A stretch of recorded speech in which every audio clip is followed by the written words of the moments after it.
Hey, what's good, everybody? Welcome to another live session with the Hype Magazine. I'm your editor-in-chief, Jerry Dovey, and this evening, I got an amazing guest with me by the name of Mouse Jones. He is on Rock the Bells podcast platform, and he's got this banging podcast that's fun called Wax Facts, and he's out there covering the one-hit wonders, and he's delivering his unique take. I appreciate you being with us, Mouse.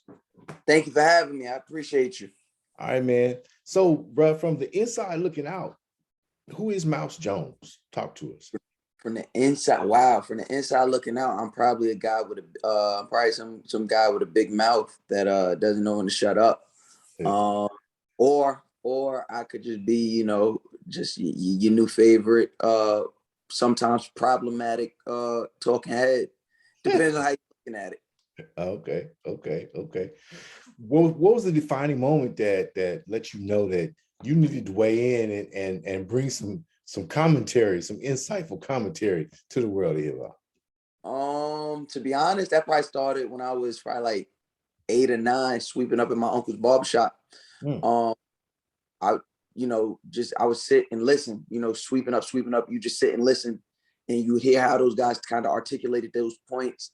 And then I would take that and go back to school, and I would kind of articulate those points. And then from there, that gave me the confidence to, giving me the confidence to speak to my peers and kind of be the leading voice of my peers at school. Be the kid that everybody came to with their opinions. Oh, what happened on wrestling? What you think about wrestling? Or, what you think about this new Mace song? And then that gave me the confidence to, just out of nowhere, sweeping up. I'll never forget some old head drug dealer nigga. He was like, even Sweeper Boy no. And they asked me my opinion, and I gave my opinion. And to have the adoration and have the respect of the older heads, that gave me all I kind of needed, and I never shut up since then. Man, if you could serve them up in the barbershop and get the accolades from the old heads in the barbershop, you got it made in the industry. Because they don't give it up for nobody. Everybody, exactly. Somebody always got something to say. Yeah, definitely. So yeah, I've always had a super barbershop like following. So I appreciate that, and that's, like I said, that comes from just shutting up in the beginning. To a lot of people think to be good at this thing, you got to talk, but sometimes you got to shut up and listen. Okay, all right. I had a lot of fun. Matter of fact, Adrian and I were talking about my review of your review of Khia, My Neck, My Back. I fun with that one. Bro, you clowned. You broke it down in a way that I never really looked at it. I said, oh, that is what she's saying. All of that. Yeah. Bring a smile to her face. Bring a smile to her face, yeah. How did you link up with LL Cool J's Rock the Bells and put Wax Facts in the mix over there? So it was a really organic process. Honestly, as most of the opportunities in my career I've been blessed with. I had done some work. I've been with BT for a few years. BT was actually the first platform to give me my own show. Okay. And then they gave me another show, and at the second show, a show called Colorways and Toe Boxes, where I was a moderator of a sneaker show, really dope show. That show was actually the brainchild of Snipes Murdoch, good brother from Queens, very, very, very creative brother. And what I loved about him was he was one of those producers that didn't really try and produce me too much. He kind of just put me on a direction that he had envisioned and let me be me. So he had ended up at Rock the Bells. And over the summer, he had reached out and was like, hey, Mouse, I know you're always coming up with content. If you got anything, let me know. Rock the Bells is looking for content. And I was like, oh, yeah, I always have shows. So Wax Facts hadn't actually had a name yet. And it was just, I love creating conversation that creates argument and chaos. So I came up with it, and I pitched it to him. He loved it. I guess he pitched it to the higher ups. And then we were shooting by the summer. Uncle L, he seen it and he enjoyed it a lot. He got a few laughs in, and then from that point on, it was like, yo, let's get it done. Okay. I like the accessories that you throw in there, the little Yeah, that's all Snipes' brainchild. That, you know, he came up with that. I just, you know, it's kind of like a marriage. Like, I know when I'm trying to, you know, when the camera's on, I know, you know, I'm a showman. So, you know, hand gestures and just being able to use your square and be able to use that camera, that box you're in, I'm always gonna do it. And he, you know, I did my part and he did his on the other end. Him and that camera team. Okay. So I gotta ask this. This question been burning in my mind. Do you really think it's fair to put Bobby Shmurda in the one-hit wonder category? Do I think it's so? I'm a huge Bobby fan, Brooklyn all day. Okay. I'm a huge Bobby Shmurda fan. Just him as a person, him as an artist. But you know, when we talk about what a hit is, Right. he only has one hit. I don't wish that you know what I mean. I don't wish that he remains a one-hit wonder. No. Whatever Bobby releases, I'm gonna support. But you know, as of right now, he's a one-hit wonder. So that was the big smash. It's hard for them to compete with that one smash that just goes 8. Yeah, it always is. But you know, you get a second hit, you get a third hit, you get a fourth hit. You know what I mean? But Bobby is also a one-hit wonder by circumstance. Like I said on the episode, he's a one-hit by circumstance. You know, he never had the time to release and drop the second or third or fourth hit because, you know, unfortunately, him and the brothers from GS9 got locked up. Right. Yeah, well, he's back now and he's got another opportunity. Open, he gets a second, third, fourth, fifth, sixth, seventh, eighth, ninth, 10th hit, and I got to go back and swallow my words. I'm definitely wishing him much continued success. Happy to see him home. What's the most satisfying for you about what you do? I mean, like, you hit him on Clubhouse, you got him on regular social media. I hate Clubhouse now, by the way. The spammers have found Clubhouse. Yeah, I'm off it. Yeah, once they start letting people with droids on, I say, yeah, it's about my time. Yeah. As soon as it went from iPhone only, I was done. That's my. Yeah. So, how did you learn? And talk to me like I'm an old head trying to get educated. All right. How did you learn to put together all this social media movement? Obviously, you got the personality and the outgoing personality and the gift of gab, but all this crap is technical. Yeah. Layer it so that you rise to the top. I don't know. And my assistant is my little sister, and she says it all the time, like, you're such an old man when it comes to technology.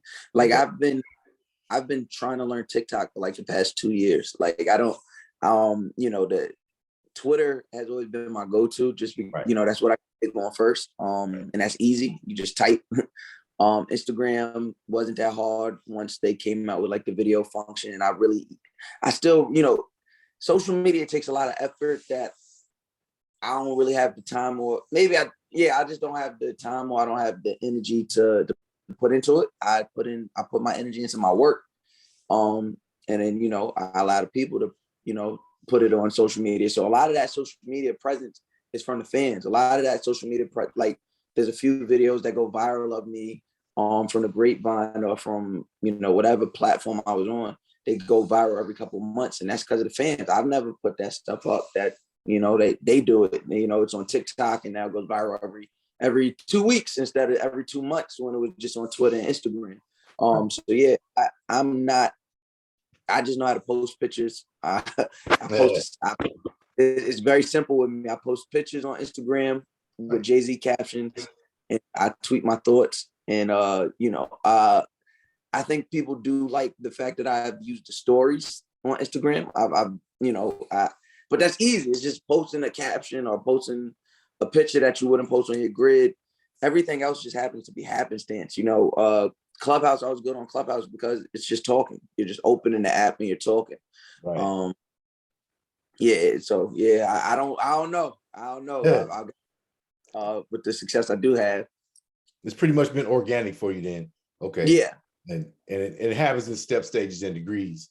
So yeah, you know, maybe I'm just being impatient. I've only been doing this social media thing for a couple of years. Actually, Twitter was my first as well. I Right. didn't have MySpace or Facebook or any of that Yeah, nonsense. I had Facebook, but Facebook wasn't for entertainment. That's Nah, for family. nah.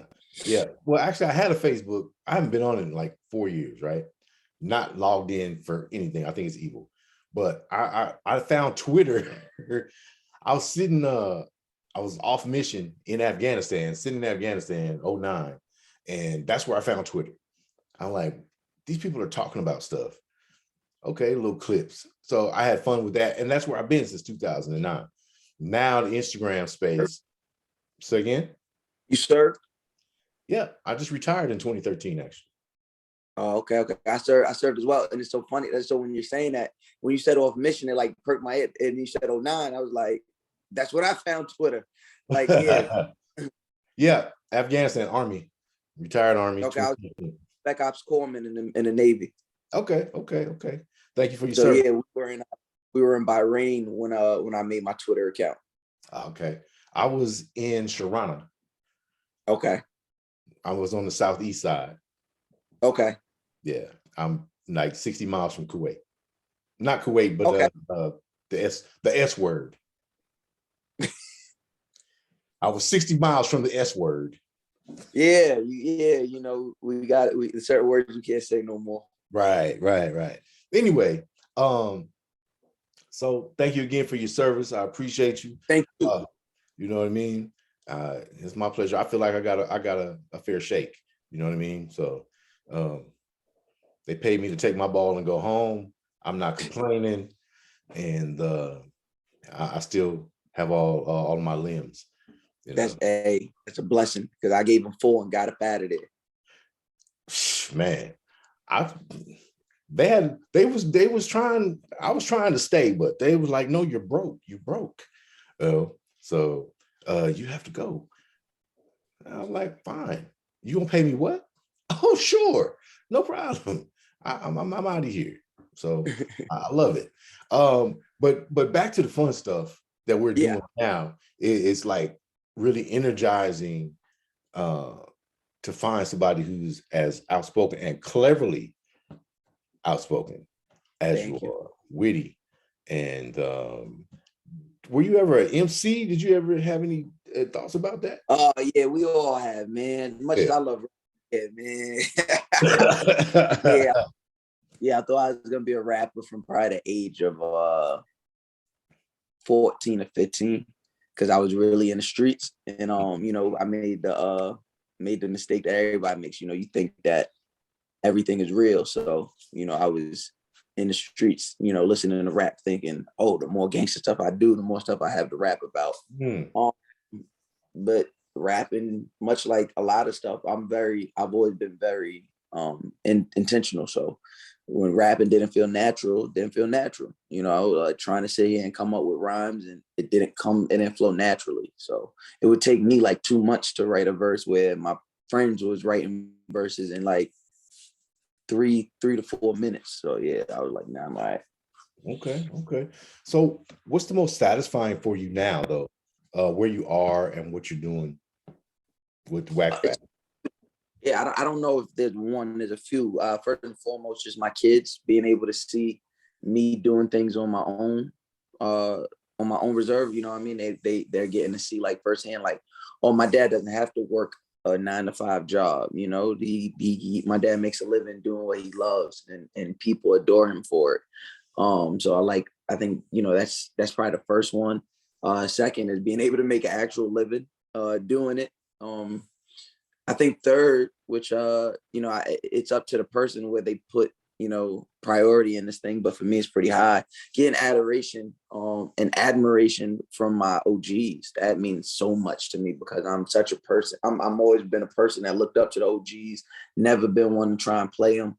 So to be embraced by OGs, I'm working for Uncle L. He's loving, he's laughing at what I do. I grew up, I need love. I still know that. I still know that front and back, because that's just the way my dad introduced hip hop to me. Even talking about the OGs, my dad gets hit up from friends his age, like, yo, this your son? oh man, I remember when he was little. Look at him now. You know what I mean? Like, oh, so yeah, getting that admiration, those nods from my OGs. That's probably like third. Fourth is probably, getting that love from the people. You know what I mean? It's amazing to not, it's a beautiful, for me at least, it's a beautiful problem to have that I can't, go anywhere without being noticed, for my work, not Right. for anything. My work, you know what I mean? People love me, I'll be in my building, I'll be in an elevator, and people get excited when they see me. That I love that part, you know what I mean? Right. Because I feel like instead of the ego part of me that says, oh, they know me, like, nah, they feel seen. Somebody said something that, they wouldn't be able to say publicly, and they felt seen by that. So, that's, and I guess fifth is probably, being able to buy nice sneakers. Speaking of sneakers, okay, so you were the talking here for a sneaker show. Yeah. So now, bruh, I will still go, and I shouldn't probably even say this, but that's my age. Screw it. I lived in combat boots my entire adult life. Right. From 18 until they said you got to go home. Right. So I have no fashion sense, but I saw this cold ass piece of sneakers at the store, blue and orange, my neighborhood, and they wanted $700 for some sneakers. Yeah. That's real, huh? Yeah. I don't pay the joke. I don't pay those prices. God is good. Yeah. I don't pay those prices. So yeah, but yeah, it's real. It's real. There's not to say that there's not a pair, because I actually love sneakers. There's not to say there's not a pair of sneakers that I would pay, an absorbent amount for, but I just haven't had to in a very, very, very, very, very, very long time. Man, I found, I'm a Rams fan, right? So they Right. were in my neighborhood colors, and my Rams colors. I'm Yeah. like, that blue and gold, $700 for some Nikes. Y'all crazy as hell. I wanted to snatch that man from behind the counter, like when I'm serious. I could see why they only had one shoe out. Don't hurt him, OG. Don't hurt him, man. Like, are you serious, man? And I took a picture. I was going to post it and with my commentary. But then I started looking at some of the sneaker sites, and I said, well, I guess exotic sneakers, handmade, hand custom sneakers, they have their value, and So, what was during that time when your sneaker commentary? What was like the most exotic pair of kicks that you can recall? That I had? Yeah, from your time as a sneaker commentator. Probably my Yeezys. You know what I mean? I was able to get my Nike Yeezy ones, not the Adidas, the originals. The Okay. Nike, I was able to get those for close to retail when they first dropped. Okay. And they up. So, that price has raised every year. Literally, I get offers all the time. People try to buy them off my feet. So I mean, those are probably it. I think during that time when I was doing the sneaker show, I think the Union ones came out and I got both pair. That I remember that year, the Union ones was definitely an expensive, very expensive shoe. So probably those three. I'm probably forgetting some. Oh, actually, I have them sitting here in my case right now. Actually, the original Thunder 4s, those went for a pretty penny. I think at that time they were like 35, 4,500. And I'm crying about 7. Wow. Yeah. I'll show you. I'll turn this camera on how you do it. Boom. So if you can see that pair at the top. Okay. Got a full case. All right. So I wore those. I wore those until they started to break, and then I just put them in a glass case. Mm-hmm. And probably those sneakers right underneath them. Those are the 2001 Bred ones. Those go for a nice, pretty penny as well. Probably like those 2 sneakers alone probably could pay somebody rent. Okay. All right. I know they're insured. Not I got them too. I had them too long. Oh wow. Okay. Yeah, they if you had them a certain point. Bro, I started my writing career, like I said, I was doing some things and so about 12 years ago. And I never thought I would get the recognition or paid the way that I get paid to do this job. Right. That was my biggest surprise. What was Right. the biggest surprise for you when you came out and got into the industry? That people were confused about my talent. That people were confused that I was as good as I said I was. Mm-hmm. That's what I'm surprised about. Yeah, because I've never been a person. A lot of people say all my life they've always said I'm cocky, or I'm what's the other word? I'm cocky, or I'm Narcissistic. oh, always. But no, this what's the other one? It's like I'm having a brain fart, and I use words for a living. It happens. Whatever. They say I'm cocky, but I'll be like, no, I just tell the truth. I tell the truth, honest. Mm-hmm. So I won't ever say I'm the best till I'm the best. So I didn't say I was the best host in America until I was the best host in America. I couldn't say I was the best host in America, and I was only, doing these New York gigs, and then I went on tour and I bodied every stage I was on. Mm-hmm. Then I could say I'm the best host in America. There's no host in any city that could do what I do. There's no talking head. There's no talking head better than me. There's no person that's better than me. They might be as good as me, but and even that's stretching it. I'm just able to connect with people in a different way, in a very unique way. So I was very confused that when I said these things, people took offense to them. I was very confused, very, very, very thrown off. Other than that, conceited. Huh? Conceited is the other word. Conceited. I'm always called conceited, but I'm like I said, I'm just honest. I don't say it if it's not the truth. I face that. And I obviously, having held the position that you held, you're an alpha person. I lived my life in a turret behind a 50. So I feel the way that I feel. I obviously made it home. There was a time I got cut on like a Christmas turkey, but I'm here. You know what I mean? For the most part. So, but our attitudes don't often translate well into other circles, where people go, damn, you're really full of yourself, or like, no, I've accomplished everything that I want to accomplish. God has blessed me to come through situations that don't even happen in your video games. And yeah. So I'm happy. I know that I'm blessed and I'm confident, and I know I can handle this because there's no bombs, there's no bullets. There's no bombs, there's no bullets, there's nobody I gotta look up. That's another thing, you know what I mean? Like the industry pushback I always got was from people not from the hood. They were the kids that, the kids that watched the culture from the stoop. I've been through more. I've been through more in 2 days than y'all ever been through in y'all life, and that's and I want that for y'all. I'm happy y'all got to live that type of life. I'm not one of these people that be like, oh, you got to be like this. Nah, but you got to have admiration. You got to have a respect for those who have.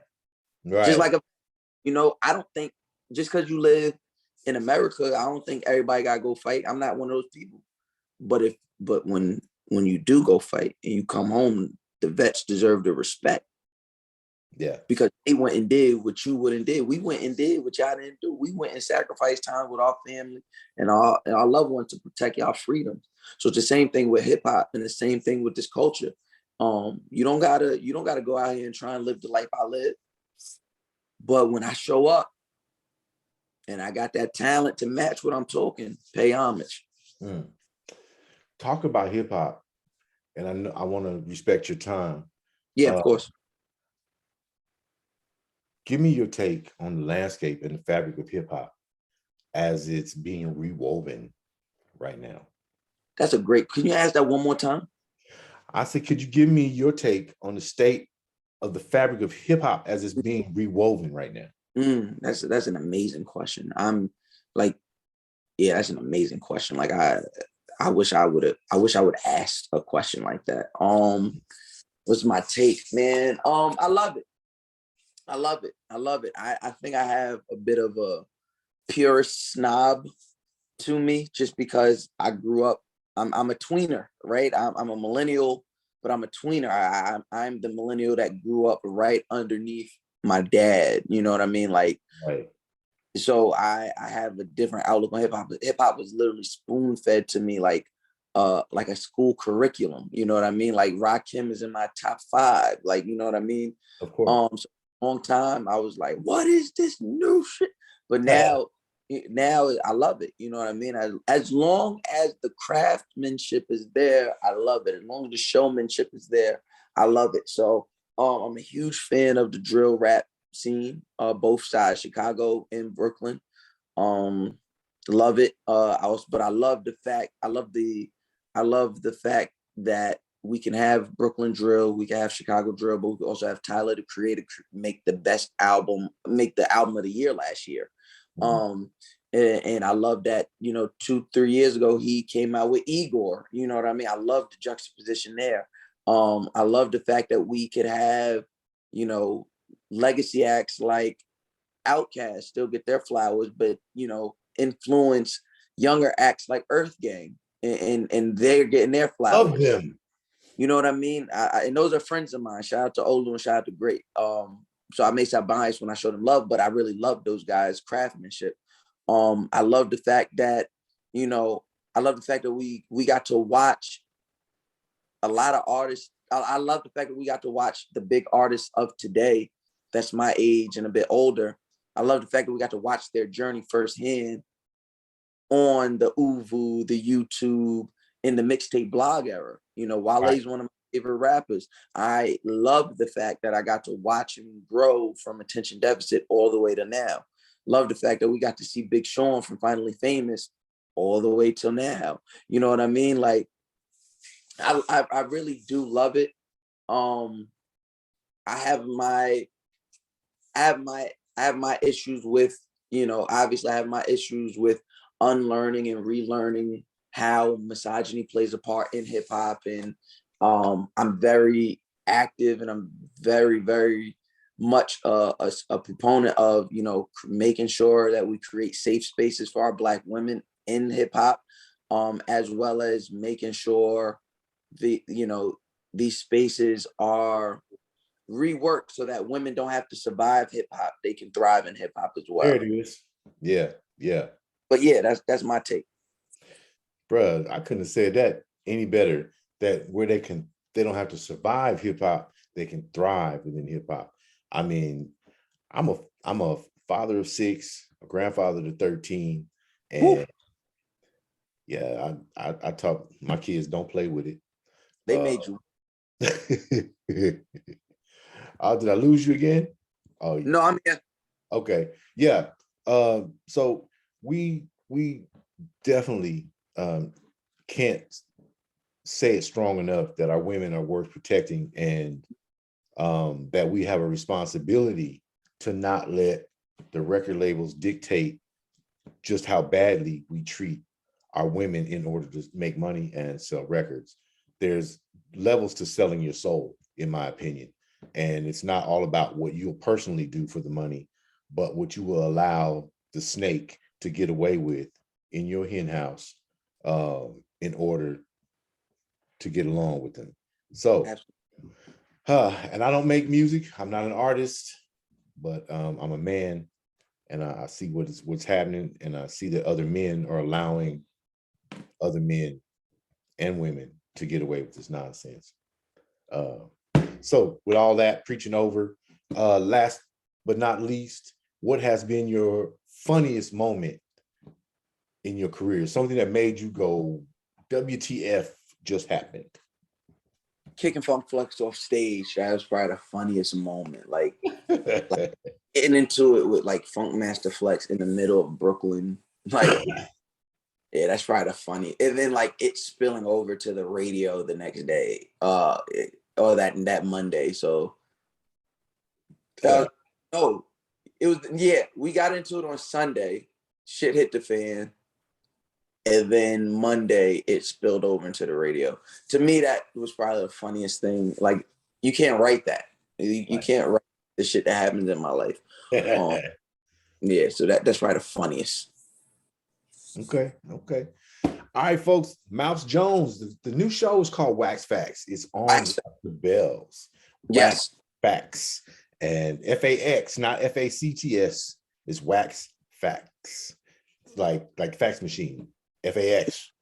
You know what I mean? Anyway, when is it on? I know we can find you on YouTube, but where else?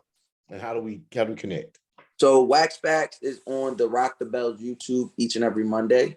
So yesterday we just dropped the Fetty Wap episode. Okay. So yeah, we just dropped that. You can follow me on social media at Mouse Jones everywhere. Same thing. As soon as you type in Mouse, I'm the first one to pop up. What else? Guys Next Door podcast each and every Monday on all your podcast streaming platforms. In the What? Hip Hop Questions, Legends, and Lists. We're returning for season 2 on the Black Effect Network. So, and that'll be releasing every Monday as well. Busy man. Important voice in our culture. We need to broadcast you more loudly and across wider spaces. So I'm happy to have had the opportunity to meet you. It's an honor.